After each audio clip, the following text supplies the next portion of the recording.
Bonjour.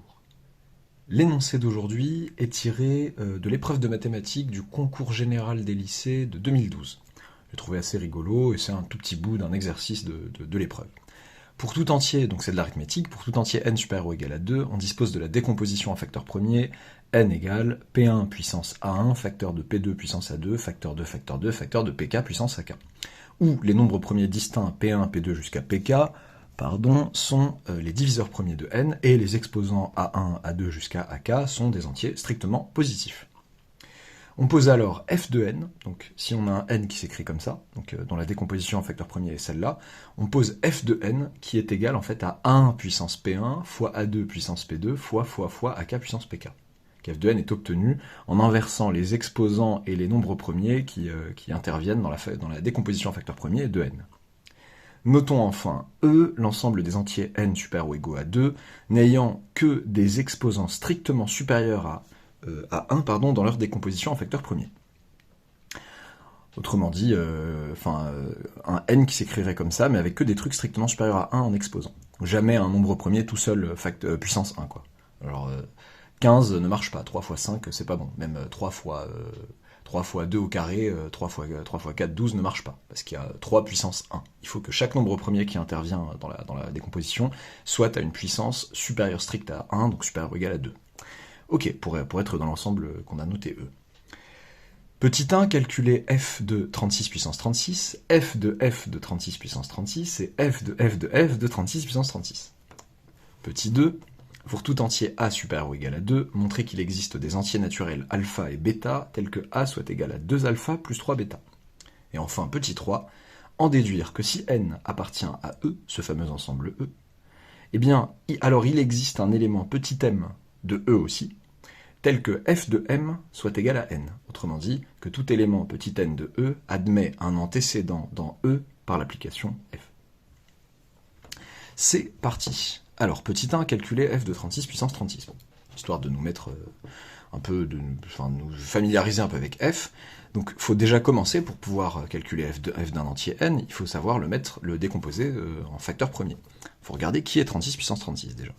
36 puissance 36, bon, il faut essayer de décomposer 36 en facteur premier. 36, c'est 6 fois 6, c'est 4 fois 9 si vous préférez. Et ben c'est 2 au carré, donc, qui me fait 4, fois 3 au carré qui me fait 9. Donc ça c'est 36, puissance 36. Donc, si vous préférez 6 fois 6, bon bah 6 c'est 2 fois 3, donc c'est 2 fois 3 le tout au carré. 2 au carré fois 3 au carré, vous obtenez la décomposition en facteur premier simple de 36. Ok, donc ça me fait 2 puissance 2 le tout à la puissance 36, donc 2 puissance 72, donc règle de calcul simple sur les puissances, ça c'est 2 puissance 2 le tout à la puissance 36, fois 3 puissance 2 le tout à la puissance 36. Donc ça fait 2 puissance 72, fois 3 puissance 72. Ça c'est 36 puissance 36, c'est bien sa décomposition facteur premier. 2 est un nombre premier élevé à la puissance 72, 3 est un autre nombre premier élevé à la puissance 72. Donc f de 36 puissance 36, eh bien c'est tout simplement 72 au carré, fois 72 au cube. On a inversé, voilà, les exposants et les nombres premiers. Donc ça fait 72 puissance 2 plus 3, 72 puissance 5. Ok. Maintenant, si je fais f de ce monsieur, f de 36 puissance 36. Donc dans l'énoncé original, il y avait, ils introduisaient fi, enfin ils mettaient les puissances, enfin pas les puissances, mais les composés im de la fonction f. Je préfère éviter cette notation-là, juste pas l'introduire juste pour cette question. Donc f de 36 puissance 36. Qu'est-ce que ça nous fait ? Ça nous fait f de 72 puissance 5. Oui, mais pour avoir f de 72 puissance 5, il faut avoir 72 puissance 5, il faut avoir sa décomposition en facteur premier. 72, c'est 8 fois 9. Table de multiplication, oui, ça sert encore. 8, c'est 2 au cube. 9, c'est 3 au carré. Donc, 72 puissance 5, c'est en fait 2 au cube fois 3 au carré, le tout puissance 5. Donc en fait, je suis en train de calculer f de 2 puissance 3, le tout à la puissance 5, donc 2 puissance 15, fois 3 puissance 2, le tout à la puissance 10, 3 puissance 10, le tout à la puissance 5, 3 puissance 10, du coup 2 fois 5. C'est bien une décomposition facteur premier que j'ai là, je calcule f de ce monsieur, ça me fait 15 au carré fois 10 au cube. Ok, bon, je peux calculer, je m'arrête là sur le calcul, mais si je veux calculer, bon, je calcule 15 au carré, fois 1000, et c'est bon, quoi. Ok. Je vais le mettre, je vais préparer le terrain pour l'avoir en décomposition en facteur premier pour pouvoir calculer son f à lui, parce qu'on me demande enfin f de 36 puissance 36. Donc, ça me fait quoi? Ça me fait 3 fois 5 le tout au carré, fois 2 fois 5 le tout au cube. Ce qui me fait 2 au cube, fois 3 au carré, fois 5 au carré fois 5 au cube. Donc 5 puissance 2 plus 3, 5 puissance 5. Ok, donc f de 36 puissance 36, ça me fait, eh bien, je vais inverser donc les exposants et les nombres premiers qui sont, que j'élève à la puissance, donc ça fait 3 au carré ici, fois 2 au cube ici, fois 5 puissance 5. Que remarquons-nous? C'est exactement f de 36 puissance 36. Donc si vous réappliquez f encore autant de fois que vous voulez, vous allez réobtenir ce nombre-là. Donc il y avait une partie 2 à la question qui j'ai pas mise dans l'énoncé, qui était, que dire des composés im de f avec i supérieur à 3 à partir appliqué à 36 puissance 36. Donc, on a un point fixe, f de 36 puissance 36 est un point fixe pour la fonction f. Ok. Pour tout entier a supérieur ou égal à 2, montrer qu'il existe des entiers naturels alpha et bêta tels que a soit égal à 2 alpha plus 3 bêta. Ok. Donc a supérieur ou égal à 2, je veux montrer qu'il existe alpha et bêta tels que a égale 2 alpha plus 3 bêta. Des entiers naturels. Ok, bon. Je vais commencer, parce qu'ils me disent entiers naturels, ils peuvent être nuls en soi, alpha et bêta, il n'y a pas de problème. Je vais commencer par un cas simple. Donc soit a supérieur ou égal à 2, donc A appartient à entier naturel, bien sûr. Je vais commencer par le cas où A est pair. Si A est pair, il existe alpha appartenant à n, tel que A s'écrive 2 alpha. Et même, plus précisément, je sais que alpha appartient à n étoiles en soi. Bon, je peux dire n, ça reste vrai qu'il est dans n. Ok. Bon, A s'écrit donc 2 alpha plus 3 fois 0. Donc on est bon. On a bien réussi à trouver un alpha et un bêta. Donc un alpha, il existe, et un bêta, il existe aussi, c'est 0, entier naturel, tel que A s'écrive 2 alpha plus 3 bêta. Ok. Si A est impair,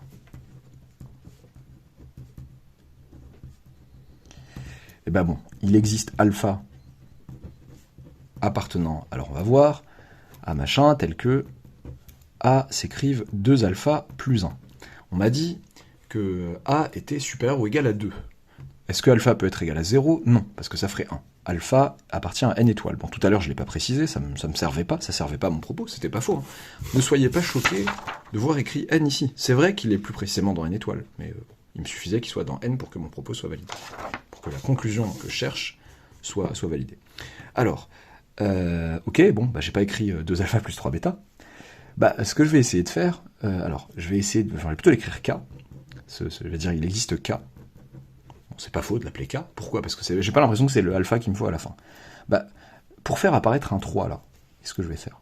Je vais dire A égale 2 facteurs de K-1. En faisant ça, j'ai soustrait 2 en fait à ce monsieur.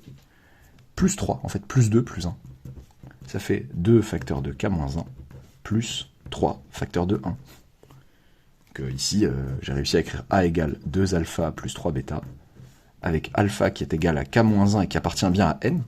Oui, c'est pour ça que j'ai pris K dans n étoile, comme ça m'était permis, et bêta égale 1, qui appartient à n aussi.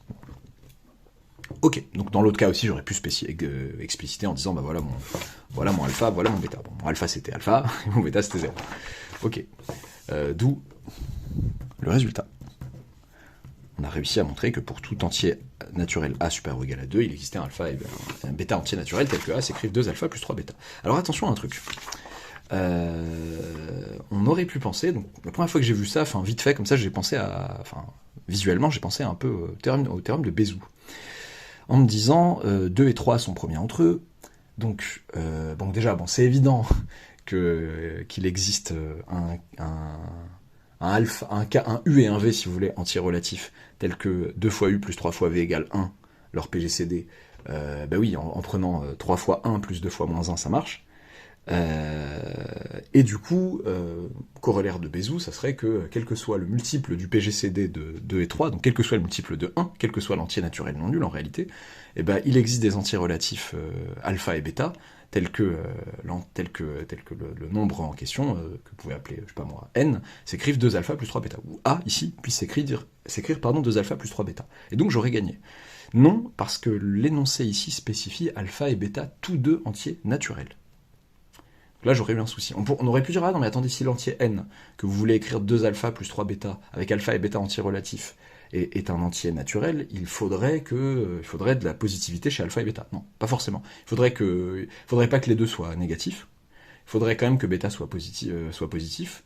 Non, je raconte même des bêtises. Enfin, il faudrait pas que les deux soient négatifs. Il faut qu'il y ait des compensations qui se fassent. Mais ça n'interdit pas d'avoir un alpha ou un bêta, enfin, l'un des deux négatif. Voilà. Donc c'est là que, ici, Bézout me semblait inapplicable, et voilà pourquoi, bon, revenir à des trucs simples aussi, c'était pas difficile en soi de distinguer les cas, de dire ok, si A est pair déjà c'est facile, et si A est impair, bon, que faire? Comment faire apparaître du 3? Bah comme ça. Ok, en déduire que si n appartient à E, alors il existe un élément M de E, tel que f de m égale n. Ok. Alors c'était quelle question? C'était la 3, pardon. Ouais. Soit n appartenant à E. Donc on va, enfin je vais dire il existe, bon.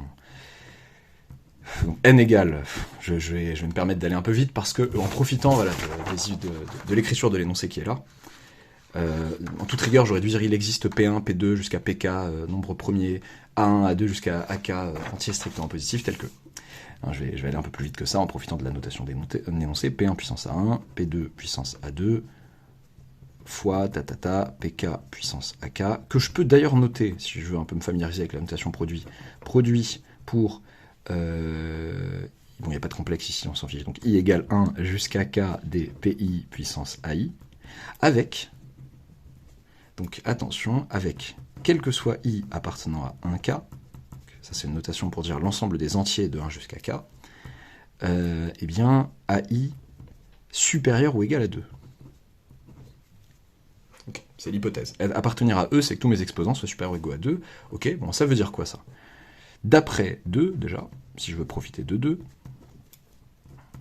quel que soit I entre 1 et K,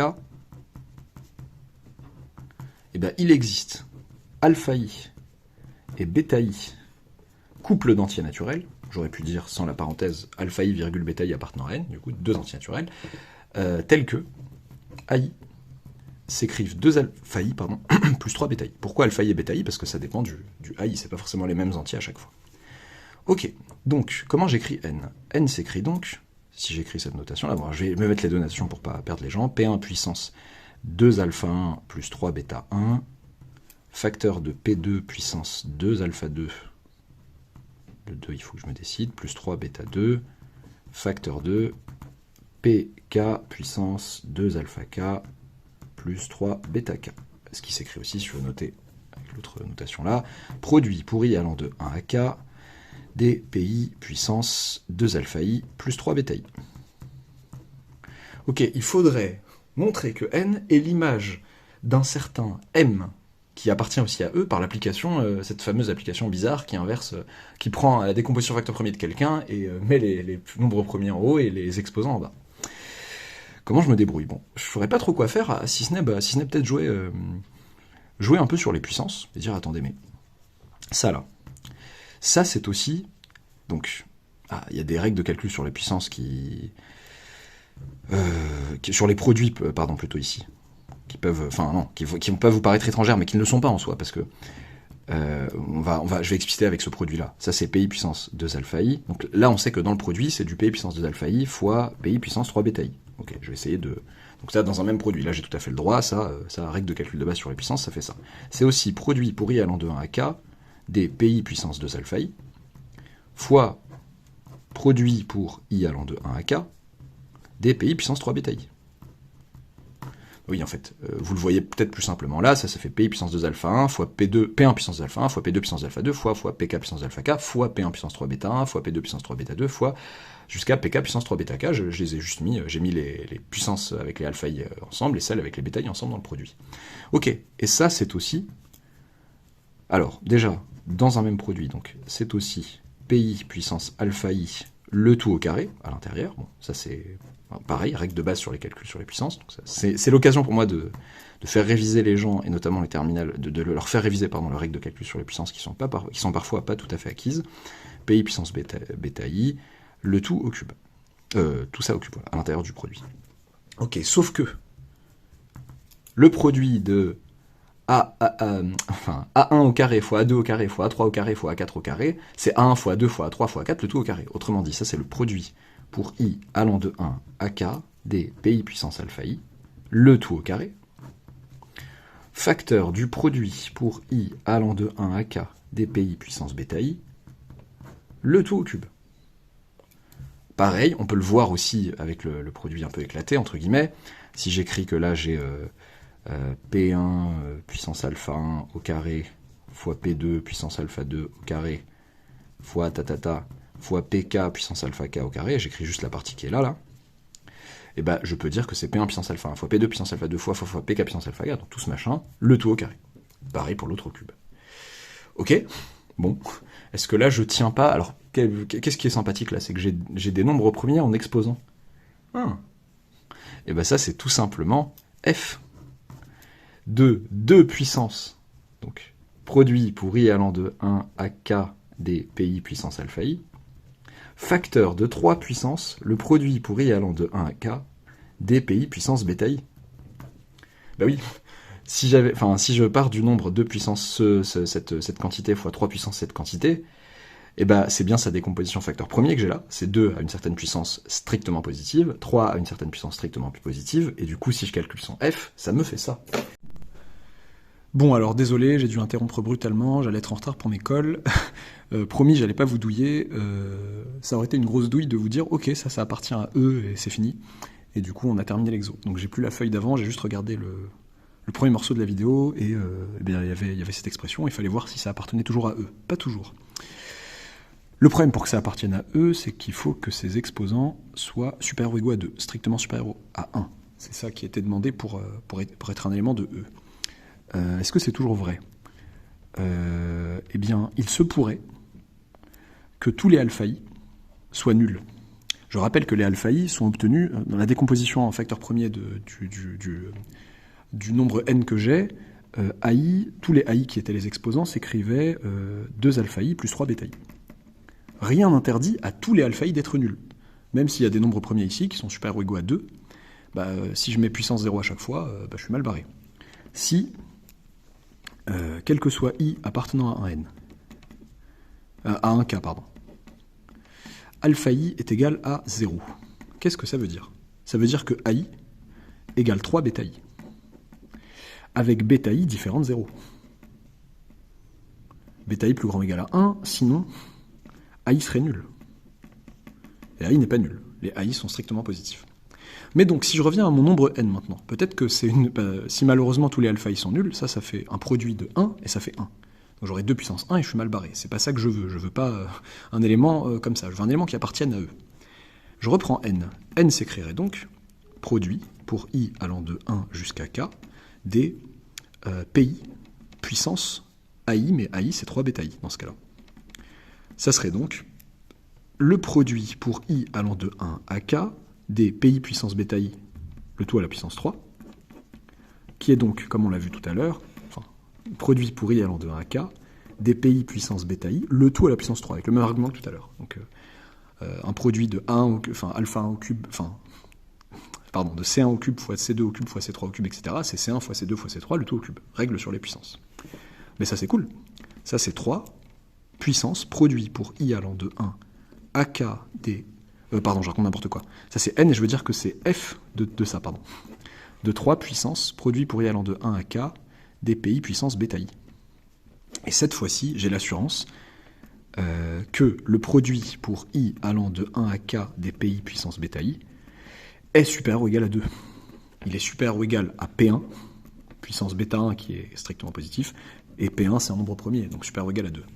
Donc, ce fameux 3 puissance produit pour i allant de 1 à k des pi puissance bêta i est bien un élément de E. C'est un nombre dont la décomposition en facteur premier fait figurer des nombres premiers, là en l'occurrence un seul, mais puissance avec des puissances supérieures ou égales à 2. Ok. De même, si pour tout i appartenant à 1k, cette fois-ci, si tous les bki sont nuls, les bêta-i, pardon, j'ai dit les bki, je sais pas pourquoi je parle comme ça, et bien dans ce cas-là, je vais avoir ai égale 2 alpha i. Et je vais pouvoir écrire que n s'écrit, donc avec alpha i strictement positif, n va s'écrire produit pour i allant de 1 à k, je vais un peu plus vite que tout à l'heure, des pi puissance alpha i, le tout au carré. Et c'est f de 2 puissance produit pour i allant de 1 à k, des pi puissance alpha i, avec ce machin qui est plus grand ou égal à 2, de la même manière que celui-ci. Ok, enfin. Donc là, j'ai traité le cas où tous les alpha i étaient nuls et le cas où tous les bêta i étaient nuls. Il reste le cas où il existe un alpha i, un i appartenant à 1k et un j appartenant à 1k, pas forcément le même, hein, j'en sais rien, tel que alpha i strictement positif et bêta j strictement positif. Eh bien, le produit, on va dire plutôt k, non pas k, j1, j2, alpha j1, bêta j2. Pourquoi? Pour dire que le produit pour i allant de 1 à k des pi puissance alpha i va être supérieur ou égal à pj1 puissance alpha j1, qui est supérieur ou égal à pj1, qui va être supérieur ou égal à 2. Et le produit pour i allant de 1 à k des pi puissance bêta i va être supérieur ou égal à pj2 puissance alpha puissance bêta j2, pardon, qui est supérieur ou égal à 2 aussi. Donc, je vais un peu vite sur ça, j'ai des nombres premiers, des nombres strictement entiers naturels non nuls, strictement positifs, avec des puissances strictement positives, c'est plus grand ou égal au nombre premier tout seul. Je détaille, c'est pas une douille, c'est pas un où est l'arnaque. Un où est l'arnaque, ça aurait été de vous balancer directement que ça appartient à E, c'est pas le cas. C'est pas généralement le cas, mais par contre là, j'obtiens bien des exposants qui sont supérieurs ou égaux à 2. Donc, dans ce cas, n égale f de 2 puissance machin, le produit pour i allant de 1 à k des pi puissance alpha i, fois 3 puissance le produit pour i allant de 1 à k des pi puissance bêta i, et ça c'est un élément de E. C'est mon grand M qui appartient à E.